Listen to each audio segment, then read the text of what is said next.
Right, yes, I'm here with Fabio Wardley. Fab, firstly, tell us a bit about you. Tell us about where you come from, football. Tell us about your background. Ipswich boy, all the way through. So born and raised in Ipswich. Played football for a good few years when I was younger. Played for some decent Saturday, Sunday teams and stuff. Had obviously a good run with football. When I was a lot younger, got into the Ipswich Academy, but I was a little bit of a little terror back then, so I didn't take it too seriously. So I weren't long in there, but always loved football and stuff, and just been going around since. Obviously, for a lot of people, football's quite big in their upbringing, and obviously Ipswich has just been relegated. How do you see that as? Is it a negative for the town, do you think? It's been obviously last season was very rough for Ipswich, and a lot of Ipswich fans will take that to heart. But it's not always the worst thing. It's nice to for Ipswich now, they've got a lot less pressure. They can restart, rebuild, and kind of bring themselves back through. So it's not the end of the world at all. No, definitely not. Anyway, let's talk a bit more about you, boxing, mate. You're obviously coming through at the moment. Heavyweight division, is it? Yeah, heavyweight. Yeah. In terms of how that's going for you, just tell everyone a bit more about you.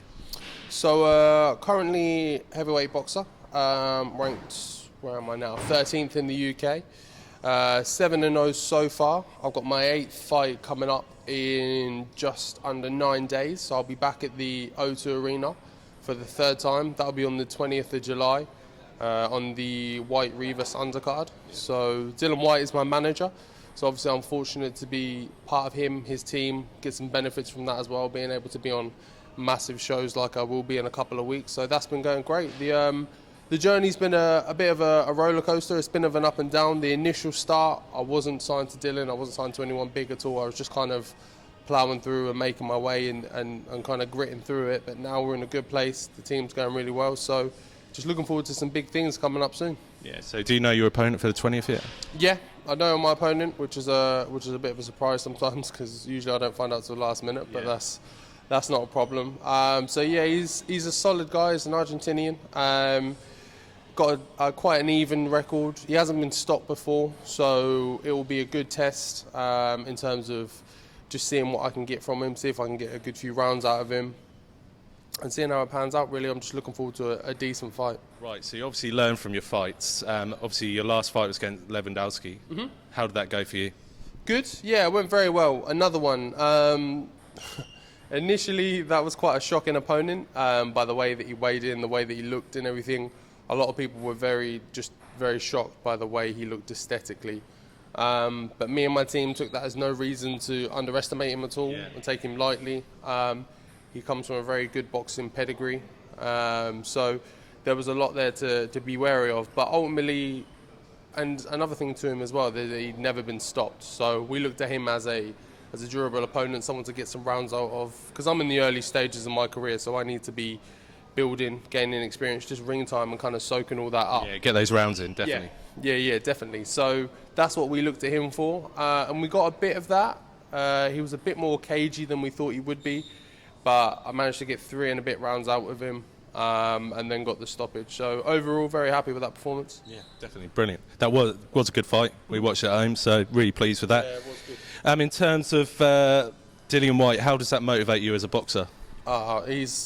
He's the kind of like the prime story for someone like me from where he started to be where he is now. I've said before, like he's literally laid out a line for me to say, look, I started how you started on very small hall boxing shows, on like very rough promoters with ticket deals where you make hardly no money and you're just fighting more so for the love of it. He's done all that. He knows what that place is like. He knows what that road's like. So to now see him on the other side of it, obviously standing out the O2 back to back and just being on massive shows is a great inspiration for me. So all I need to do is keep my head screwed on, obviously stay with the training, stay on top of everything, and then hopefully it will all come. Yeah, so I've played quite an interest in your career since obviously you kicked off. But in terms of those fighters that you've actually sparred with, I've seen you've been with quite a few names. Why don't you tell everyone a bit about them? Yeah, that's something I've been very fortunate with, is to have a lot of good sparring opportunities around the world. So when I started out, I hadn't had much experience compared to a lot of boys. So me and my team decided that I needed to just get on the roads, get around to all these different gyms, all these big names, and just try and get my foot in there and just learn what I can from all these people. And I think I built up a bit of a reputation of being that guy to go to for a decent sparring session if they needed it. So I got the benefit of that. So I got to spar with the likes of obviously Dillian Whyte before I was signed to him, Derek Chisora, Tyson Fury, Alexander Usyk.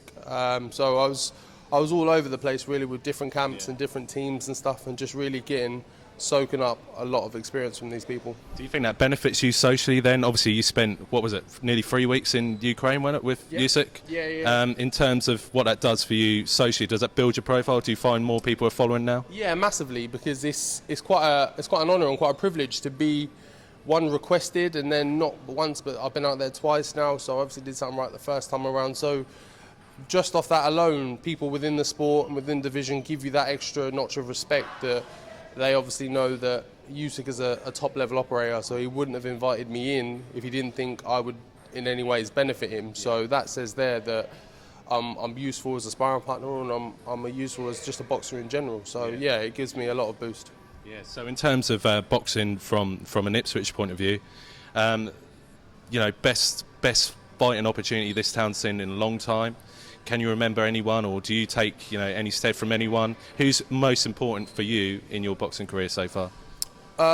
Locally, when I was first starting out, the Kickstop gym up in Norwich was probably the closest thing to me boxing wise. That really, they were the first pro boxing gym that I visited, that I sparred with, that gave me some advice and stuff. So they were the first people that really gave me that little in. But from then we've just grown and obviously moved on and got a lot of different experience for different places. Yeah. So fight coming up on the 20th. Can you tell us a bit more about how to get tickets and how to come watch you? So you can get tickets from me directly. Pretty much sold out, but I have still got a few left. So if you want to give me a shout quickly, then obviously you can come down and give me a shout. But yeah, just contact me either on any of my socials at all, and then we can get yourself sorted. All right, mate. Good luck for the fight, and hopefully that'll be 8-0. All right, cheers.